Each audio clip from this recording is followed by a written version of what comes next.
Okay, and welcome one and all. It's time to finally take a look at Choose Your Legend 6. Jake is joining me. Hi, Jake. Hello, hello. Just pretend we didn't record like a 50-minute video going through all of the Fae channel. We totally didn't. Not at all. But, I mean, hey, to our benefit, we now have a lot clearer a lot to thoughts talk and about, opinions at least, about this. so that'll be a great thing. Indeed. So this is All Choose right. Your Legend 6 indeed. Oh, First my up would goodness. be Byleth wearing the Sothis regalia. Yep. Could this be where the flow of time has guided me next on my journey? Should be noted that normal hair Byleth won, so it's interesting that they used the fused hair color, but whatever. Yeah, they definitely... I mean, I'm fine with the Sothis attire. It looks nice on her. She definitely can pull it off. It is, but I think the people who voted for her probably would have... Maybe... I can't speak for Three Houses fans. I am not one of them. Maybe they were looking for like a Crimson Flower ending Byleth or something, but... Who knows? Maybe people just wanted to see her dressed as Jeralt. Who knows? would have been interesting. All right, so first up, let's talk about Byleth. She's a colorless tome this time. So the colorless of this banner, and we have Inner Wellspring, which, oh god, this one is definitely a lot. So accelerate special trigger. Yep. Very selfish weapon. If unit is within 2 spaces of an ally, grants null follow-up to unit for 1 turn. And also, if special cooldown count is at its maximum value, grants special cooldown -1. If unit initiates combat or is within 2 spaces of an ally, grants attack speed, defense, res, +5 to unit during combat. And if special triggers during combat, or before or during combat, grants special cooldown -1 after combat. I'll translate. It's a slaying weapon that, so long as you're within 2 spaces of an ally, you gain null follow-up. It's a +5 Omni boost if you initiate or, meet the first condition. Mm-hmm. And it also has Time's Pulse, and I believe it would be Special Spiral 1. This weapon is effectively tailor-made to give her preferred weapon, her preferred skill, Divine Pulse, like 100% activation. Yeah, like at almost all times. Allow the damage negation from that, and everything like that as well. So it's just... so if the unit manages to actually survive the first hit, you're not going to be doing very much damage to her. Yeah, I guess we should talk about Divine Pulse, which is a representation of Divine Pulse in game. And as Divine Pulse in game is more of like a defensive, oopsie daisy, we made a fucky wucky, it is a defensive skill. So similar to something like Negating Fang on Corrin. Yep. But funnily enough, combined with Sothis' serious ability, as it's a speed special. So it's a 2 cooldown special, brought down to 1 thanks to the slaying in her weapon. It boosts her damage by 25% of her unit speed, and it reduces the damage from the foe's next attack by 75%, which is like that's just it's oh my a God. lot. As long as that is attack. a lot. And then of course we also have the additional 20% hit afterwards as well from so the unit after speed. you eat a hit, so effectively she wants to proc Divine Pulse, eat the hit, and then double for even more damage. So I think this would be the case where like you don't want to run Desperation. And we also already saw her stats in the Fae channel. I'll put them up somewhere on the screen so you can see them. So we already know that she's going to be pretty much a speedy mage that really just wants to go and attack for the most part. She's going to be deceptively bulky, similar to Marianne from last year. She wasn't a tissue paper. She's decent enough. I mean, her statting isn't like very defensive, but 75%, as we've learned from Claude's Fallen Star, can make anyone into a tank. So like, God. Effectively...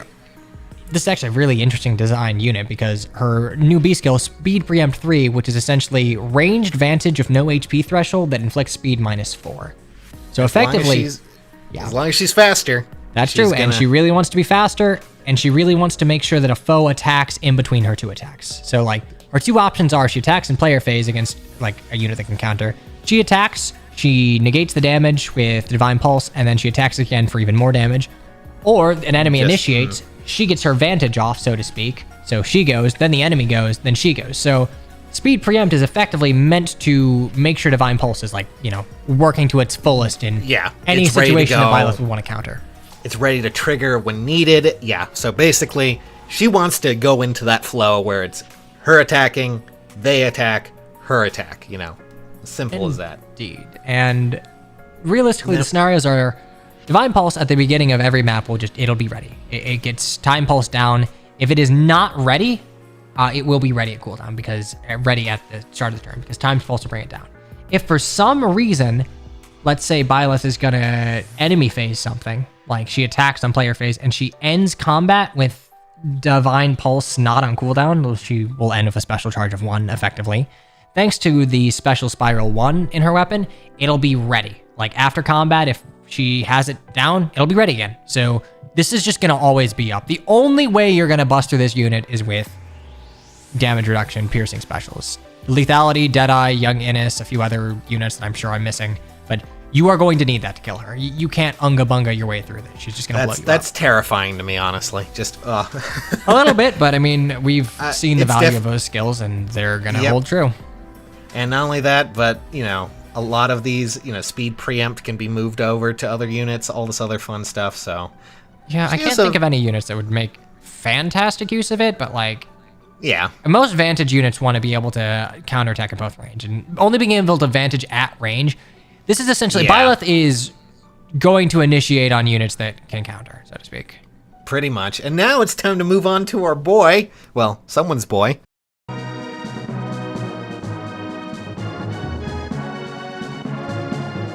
Dressed as my father, nothing could honor me more. Yep. Seliph, illustrated by my lady Wada Sachiko. God bless her. So, Seliph is taking inspiration from his father here, and What a surprise, right? well, Oh there my were God. some things they could have done with Seliph. Seliph is unfortunate, and unfortunate might be a weird word, but unfortunate in his design in that he is very similar to his father in that he is a sword-wielding, mounted, blue-haired, male. He's very similar to his father in appearance, so, and his attire doesn't change that much. I kind of wish he would have taken a little bit from Deirdre. Pretty much. I also like how his weapon is pretty much, it's like, oh, here, we'll take this from my father's weapon, we'll take this from my father's weapon, and just kind of splayed it out in this. Kanto, slaying weapon, some craziness where when he moves, he does more damage based on how much he's moved. Yeah. All sorts of craziness. It's just... There's a lot here. I think they're trying to make up for a little bit for Legendary Seliph, who was trying to be an enemy phase cav, and that just, he didn't have the tools necessary. It could have worked, but he was lacking one or two things that made it even possible. But going back, as a note, in most Choose Your Legends, the artist is somewhat related to the character at hand. I didn't quite get it before, but I believe Byleth is the artist who did Nemesis, Base Dimitri, Jacob. They aren't Shinatsu, but to be fair, I think she's probably tapped out from doing a bunch of Byleth art over the last 12 months. Wada, however, funnily enough, Wada has been with the series for a long, long goddamn time. You may know her as the progenitor of GBA pixel art, or the key artist to FE8, but she's been around since Arcaneus Saga, which is the Satellaview game. It's kind of like a... God, you get it on New Mystery of the Emblem that- as kind of the guide and maps. That is a long time to be with this series, but But the I point think- being made here is that she actually wasn't around for FE4, so this is a little out of her purview. That being said, Wada can do no wrong. I am okay with this choice. God bless. So when it comes to Holy Tide Tearfing, there's a lot there. Miracle, distance damage, and a bunch of other stuff. What do you think about that, exactly? Well, it's trying to combine the niches of both Seliph and his father. Yeah. Tearfing's always been the haha funny miracle, and indeed, I think Seliph's Tearfing was the one that was, for a while, very useful as kind of an Ether Raids miracle build a few years back. But I guess to, again, TLDR it, you have Kanto 2, which 2 extra spaces of movement after your action, regardless of how much you've moved. It's slaying, as everything needs to be nowadays. Pretty if- much. Anyone triggers combat after moving to a different space, so long as you trigger combat or the enemy triggers combat and moves, you get an Omni +5 boost, and you deal damage that... Okay, so it is the number of spaces moved by whoever initiated combat, My God. times 10% of the foe's defense. Oh, So, boy. let's say, just for hypothetical, let's say you're dealing with, the brick wall is super ardent with 100 defense. So... And let's One say day, that right? One Seliph day. moves 4 spaces to attack, which he can. So it would be 4 times 10% of the foe's defense. So you would effectively deal an extra 40 damage. But if you had 10 defense, you deal an extra 4 damage. Yeah. So this is deceptively good at punching through strong physical tanks. which is and quite also, useful, if honestly. you know, if you're above 20, if you are equal to or above 25% at the start of combat, you will, you'll survive. Yeah, Get a you miracle. won't die. It'll be a miracle, a Christmas miracle.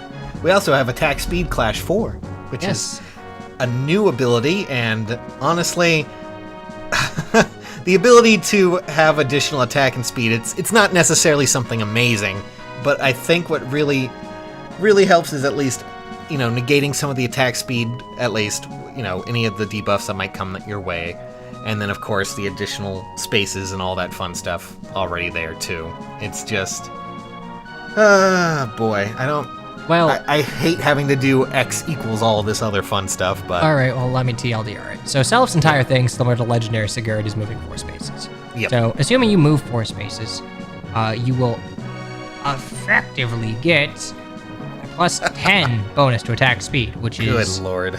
I think the highest bonus that you can get, the highest bonus prior to this was actually Brazen Attack Speed 4, which is 9 and 10, I want to say. And this is 10 and 10. It should also be noted that similar to Bond 4 skills, your neutralizer that was a lot more to attack attack speed. That's a lot more attack and speed than I thought it was. I thought it was only going to cap out at light, but no, you're right. My god. I mean, like, as long as you move, you still get, like, plus 7 to attack speed. As long as someone moves to attack, you're getting plus 7 to both. Low speed defense is, I mean, there's not much you can do for a B skill for a Cav, given that you already have Kanto, so there we go. it's boring, but it works. And I think the big part, though, is probably C, at least, considering air to light. That just seems quite nice. Very selfish, but quite nice, at least, because it gives null follow-up, which Cavs can't have, naturally. innately. Yeah. So when you look at his statting, which I think appears in the actual Choose Your Legends video, he's actually pretty fast. He dumps res of all things. And I think that'll be on screen now. If it's not, haha, you have to now. So I will put it up there, don't you he worry. has enough speed to obtain his doubles naturally. And you'll notice that neither in his weapon nor his C skill does auto follow-ups actually occur. So he's going to be playing it fairly honest. He can get 4 spaces of movement so long as he is within 2 spaces of an ally, which is probably going to be common. Yeah. And he gets attack speed plus 6. So let's just, like, hypothetically speaking, he will get attack speed plus 6 from his C skill. He will get attack speed plus 10 from his A skill, assuming he's moving 4 spaces. And he will get an Omni 5 boost from his weapon. So you do the math, that's 21 to attack and speed and 5 to defense rolls. So he's going to be hitting pretty damn hard. Hey, consider lull attack speed is an ability. If you want to deal with him, get null follow-up from something, lull attack speed. Just try to ignore him. That's all I gotta say. 'Cause, oh my Indeed. It's... God. I wish... I guess talking a little more about the unit design, since that's kind of the draw of this, I do wish that they did something different with Seliph, because ultimately this is like promoted Seliph, which they already did for Legendary Seliph as a sword unit. It's not that different. Like I was kind of hoping that I would see a different weapon for him, but I guess this is just gonna be how it is when it comes to Seliph and Sigurd in some ways. Yeah, I mean, unless you're a seasonal unit. They've done interesting things though for units that use multiple weapons. Like Ellawood, despite the fact that he should have been a lance forward to begin with, uses a lance and is pretty fine. Like Hector does too. Lynn's on a mount. Like a lot of them do a lot of things that are at least somewhat different to how they would be expected to perform. This just feels like a big retread of a legendary. So as Deirdre's son, he has minor Naga blood, so he wouldn't technically be able to use the Book of Naga. I know very little about FE4, but I do know that. That being said, it does give him like a weapon rank. That's something in FE4. It's something. It would have been interesting to have like a mage Seliph, like I don't know, but they played it safe. And speaking of playing it safe, boy. I think I just, speaking of playing it safe, I think you might actually hear that. I'm going to keep it in the audio, but I broke my chair. Anyways. All right, well, Sages is dead. Time for Tiki.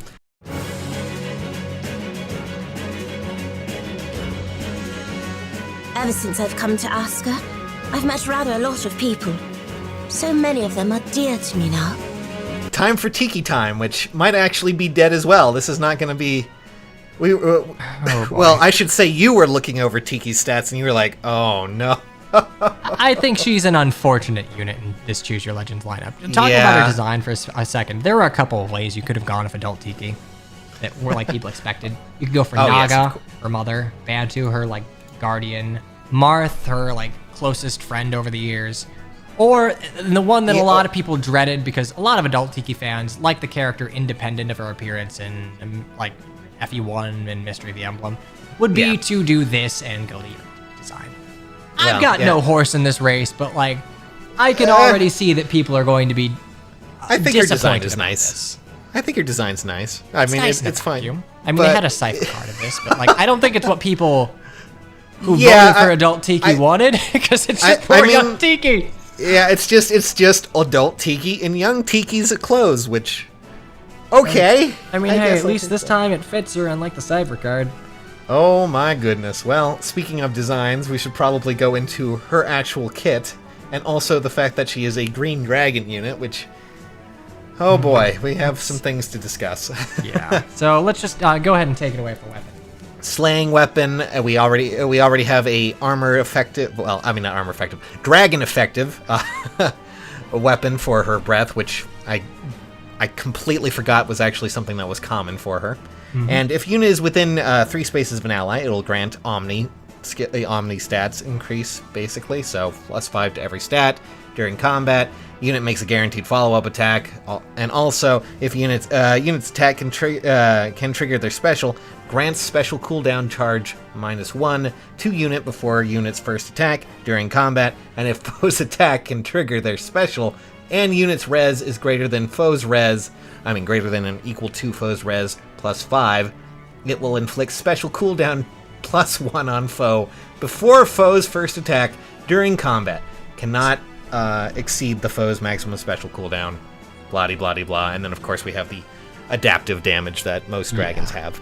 So this is actually the most interesting thing about this weapon is the thing, a little blurb at the end, wherein if she meets the requirements, she will like inflict cooldown count +1 on foe before the foe's first attack during combat. Which is interesting because the only other thing that could do that was pulse smoke.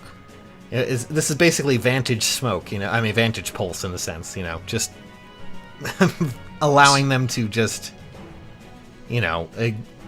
basically get out from under possible special, in a sense. So a good example here is Brave Byleth here, who wants to constantly have Divine Pulse up, and she has the means to literally have 100% activation on it.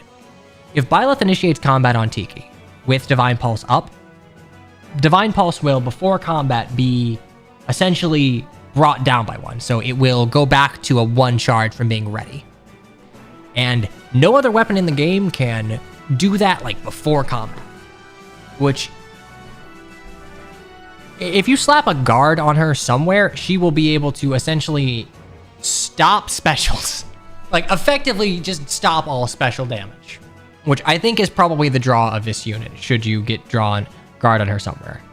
Yeah, it's a very nice skill to have. I'm just wondering, does that actually affect specials that are already charged? That's the thing. Because I don't remember. I don't know. If I would Pulse assume Smoke. so. God, it's hard to say sometimes. I Pulse forget. Smoke can. That's kind of the thing. Pulse Smoke can get rid of a special that's already charged. Yeah. Given the wording on this, I do think it's I'm going to function assuming- similar to that, to where I'm if someone's going assuming to that it would. initiate with their special, it'll be stuffed. I guess the only other thing that's like kind of noteworthy about this is that remote breath, similar to legendary Tiki. Tiki's like afraid of being lonely, so she wants to be with friends. So, keep her around friends. And she'll be happy, and also probably somewhat powerful. Yeah. Then we'll talk about that in a second. But attack res finish 4. So we now have, I can't believe it, but we have Mystic Boon in A form with an additional, stat boost, basically. Mm-hmm. And that's kind of crazy. Just think about that. You can potentially match that with Mystic Boon and gain even more HP outside of combat after it's all over with. And, we also get +5 damage during combat if the special's triggered and things like that. Or unit special is triggered, So, trying to talk. I think it should be noted that this isn't quite Mystic Boost. Mystic Boost actually will restore the HP after combat. It should be noted that attack res finish. Oh, so it's yeah, like, this is more... more like what is that one ability that? The Soul Lance, effectively. Yeah, There are a couple basically. of seasonal weapons that do it too, but so this synergizes with her weapon with the activation of being 3 spaces, like within 3 spaces of an ally. It's attack res +7, which she wants attack and res to activate all of her stuff. She definitely has the stats at least there. She gets the +5 bonus that's similar that you would get in something like Spurn when the attack goes off. So you could technically, if you were to inherit this to something else, you could stack it with like Wrath to get like a true +15 on special activation. But I can't think off the top of my head of any unit that would like want this immediately. But this will keep her healthy. I will say this will probably help keep her healthy, but that is assuming she survives combat at all, and we'll get to that when we get to that, but maybe we should start with a B. Well, it's... Yeah, I will say, though, at least this also means that, other combinations of stats will probably come out in finished form as well, so, we're gonna probably get more in the future. This is just something... Who knows anymore? But let's go on to finishing things. Yeah, they tend to just kind of forget about things. New Divinity. At the start of combat, if a unit's HP is greater than or equal to 25%, inflicts attack and res -5 on foe during combat, and also if unit's res is greater than foe's res, reduces damage from attacks during combat and from area effects. That typical nonsense, of course. But by percentage of equal to difference between stats times 4, maximum of 40%. God, just trying to read all of this is making my head explode. At the start of combat, if a unit's HP is greater than or equal to 40%, foe cannot make a follow-up attack during combat. It's actually fairly tame, all things considered. In fact, you'll find that that's kind of the theme for a lot of the units in this Choose Your Legends. So, effectively, New Divinity is Dragon Wall that inflicts attack res -5 so long as you are more than like a 25%, so long as you are healthier than 40% at the start of combat, the foe can't make a follow-up attack. And that sounds really good, but you have to consider that no follow-up is on everything. I think the idea behind this unit is to use attack res finish to keep you healthy, so New Divinity is constantly like in its activation range. But it's pretty tame. It's just better Dragon Wall. That's all it is. And it's good. I mean, it's a good option, but, we also have a defense res menace just in the C slot, in case anyone's wondering. It's good. She wants to be able to eat a hit and return it and just kind of be a tank. The problem is she's an infantry green dragon. That means that wants to be a tank. And we've learned over the years that green dragons in a world of Falchion, those are all different Falchions. Also, I guess the Binding Blade, too. There's a lot of Dragon Slaying red weapons, and being green is pretty unfortunate. I don't think dragon tanks are terribly popular right now. And also, like, Naga exists, so everything can kill T.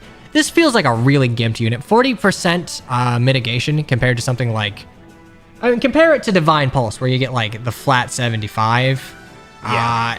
It feels really rough. It really feels kind of undercooked, which, unfortunately, I'm going to kind of spoil it a little bit. Tiki far and away feels like the loser of this banner in more ways than one. Yeah. She got the art that I think a lot of her fans weren't looking forward to in terms of design, and her skills don't really fit anywhere like in the current state. In the current meta, I don't think she's going to be able to handle it too well. We have a lot of sword units that already have the pre-built-in, dragon killer. She's already, predisposed to being, they of course had to make her green, so she's going to just be open to all of that. It's just not going to be, I don't know how well this is going to work out. The only green dragon that really stood out would be Nagi, which, funnily enough, is like Tiki's replacement to a certain degree. And, like, she was green specifically as a counter to, like, Ophelia, who was a menace at the time. So, she was green for a purpose. This is green to get dumpstered by reds, and, like, this feels rough. It feels like the Dragon Wall, they could have bumped that up to 60%. Because as it stands, her mitigation is just Dragon Wall 3, which is on, like, Moosebell, Legendary Myrrh, Rhea, and Saros. Like, it's been available for a while now. But from one Awakening character to another... I guess let's just move on to Chrom, because I kind of just get disappointed a little bit with Tiki right now.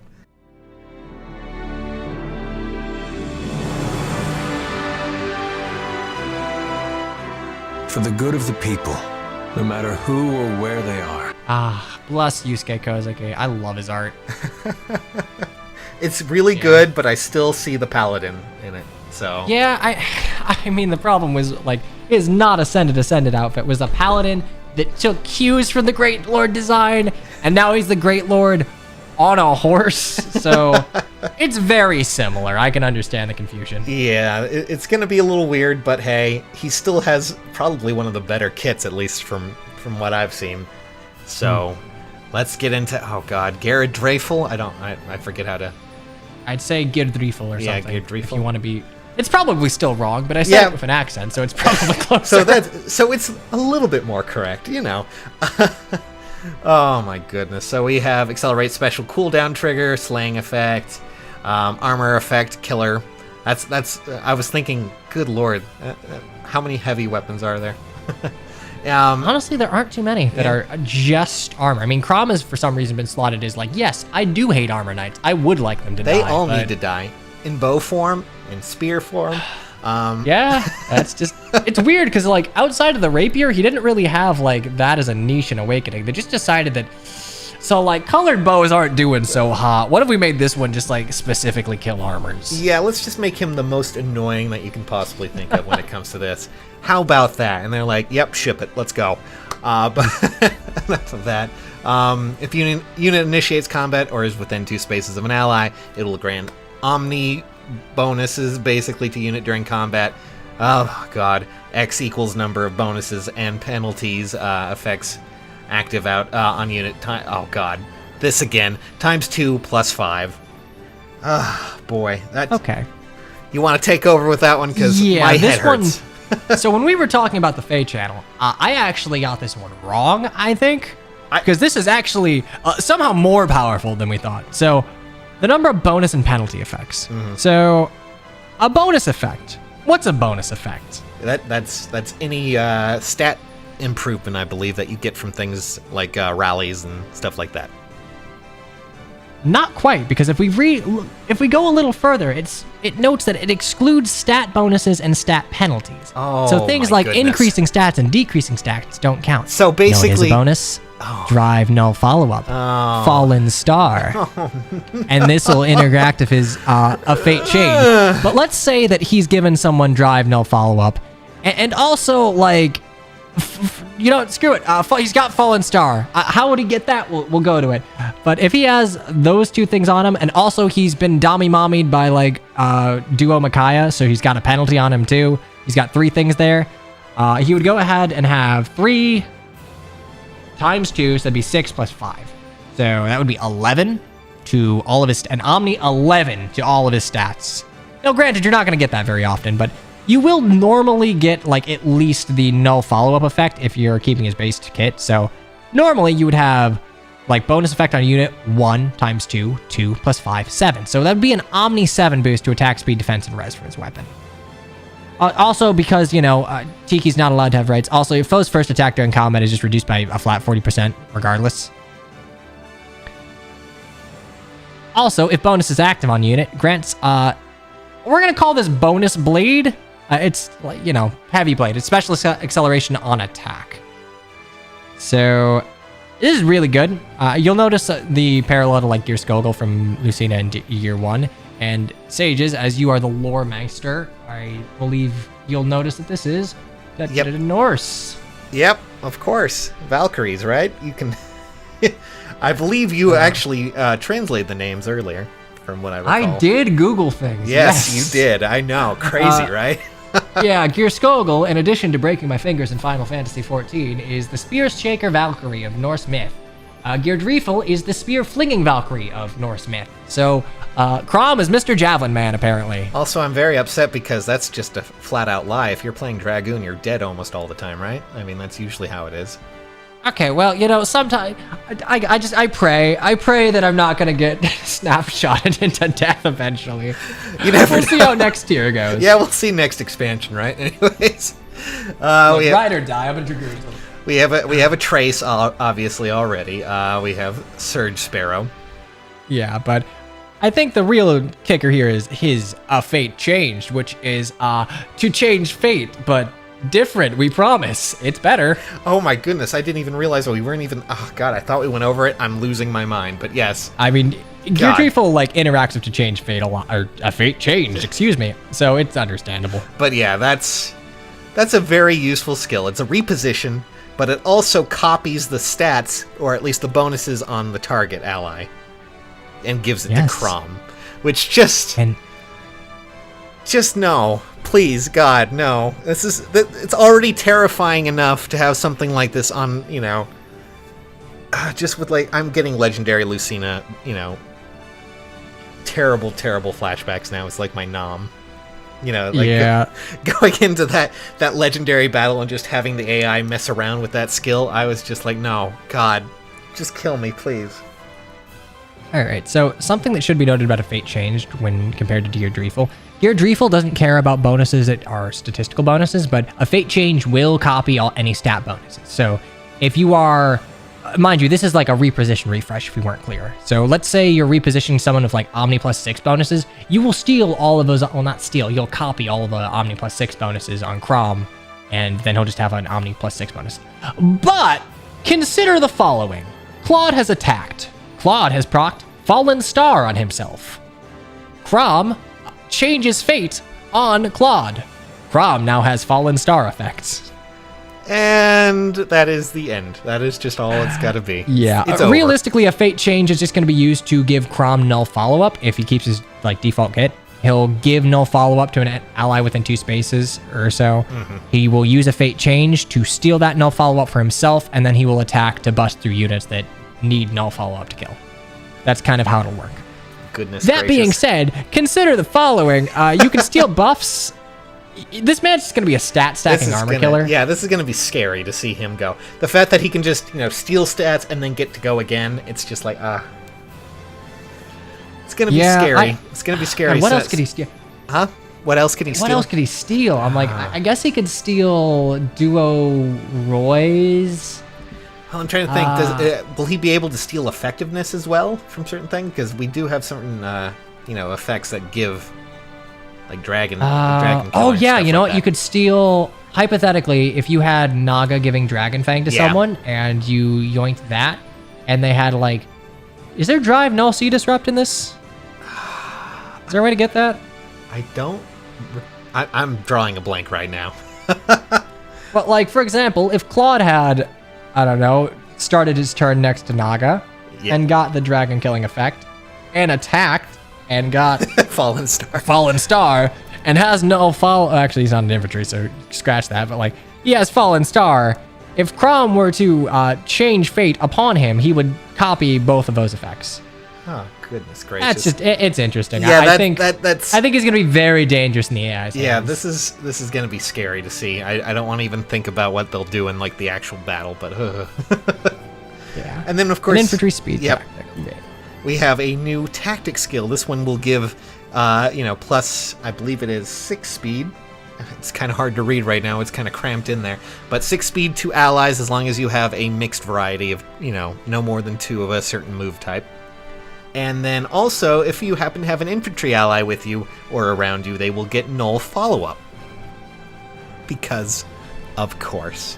So, yes, indeed. It's interesting. It's a unique ability. I'm not really sure how crazy that will be in the long run, but giving anyone null follow-up when we've gone over this before, at least, you and I, we were talking about how null follow-up is pretty much used in everything, so, and pretty much necessary. It's the ticket to ride. You need it to fight in modern Fae. Yeah. It should be noted that this is probably pretty comparable to like Ascended Celica's recent Infantry Null Follow-Up 3. Yeah. Or yeah, that's what it's called. Which there are some minute differences. For example, Ascended Celica's it just grants null follow-up to infantry allies within 2 spaces of the unit, so no speed bonus. And that null follow-up effect is only conditional on outspeeding the opponent. Yep. It should be noted, however, that ability is locked to infantry, whereas this one, as shown by Chrom, can be inherited by anyone. So Yeah. cavalry, or at least can be inherited by cavalry. Maybe it's not inheritable by infantry. That would be funny. That would be, oh my god. Maybe this is the they might just legendary do like, that. exclusive Cav C skill. Yeah, they just might do that. They might be like, well, if you want to do this, you need to make sure you have all these people with you, on your team. It's like, Actually, oh no. It'd be interesting that like everyone but infantry could get this, since it was meant to be like a tactic skill. Yep. Oh boy. Well, I mean, that's a pretty useful. He's probably the scariest, I would say, at least for me. Yeah. Definitely. I'd say definitely got most of the love when it came to that usage. Ah, God. Yeah, and we have a main new story chapter, God of Openness, yada yada.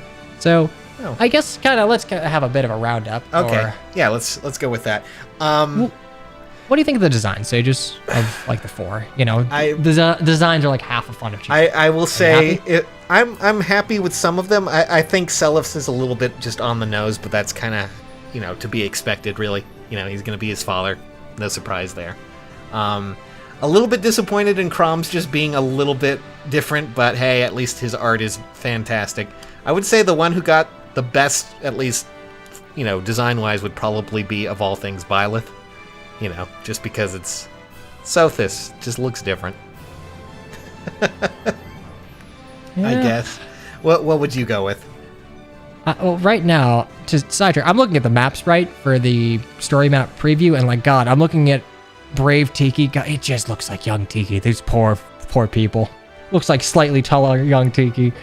But if I'm being honest, I'm kind of disappointed by the design choices for almost all of these to a lesser. Like, the art's good across the board, but I think they've been playing it very safe recently. Like Byleth, for example, they weren't. I understand it because female Byleth won, and the Sothis Regalia is like an inherently feminine outfit. Even though blue-haired Byleth won, they kind of like yoinked that because I think they consider Byleth at their full power to be, mint green Byleth. It's a safe design. It's whatever. It seems that Legendary Byleth took the Enlightened one design or class, which is fine. Seliph, I really wish they'd just done something different to differentiate him from his father a little bit and differentiate him from his legendary self, because the legendary self looks very similar to Chrom. He's got an alt that looks very similar in appearance to his yeah. outfit. It's a little that's bit, been it's a little weird. An issue before. Yeah, it's kind of, when it comes to like kits and things though, I would say Chrom's probably the top for me, just because of how it is. I think you can agree with that, because he just has so much going on there. It's just outrageous. Byleth would probably be the second, at least when it comes to what I would want to go for. Colorless tome, really powerful skills, a little bit selfish, and just because she is.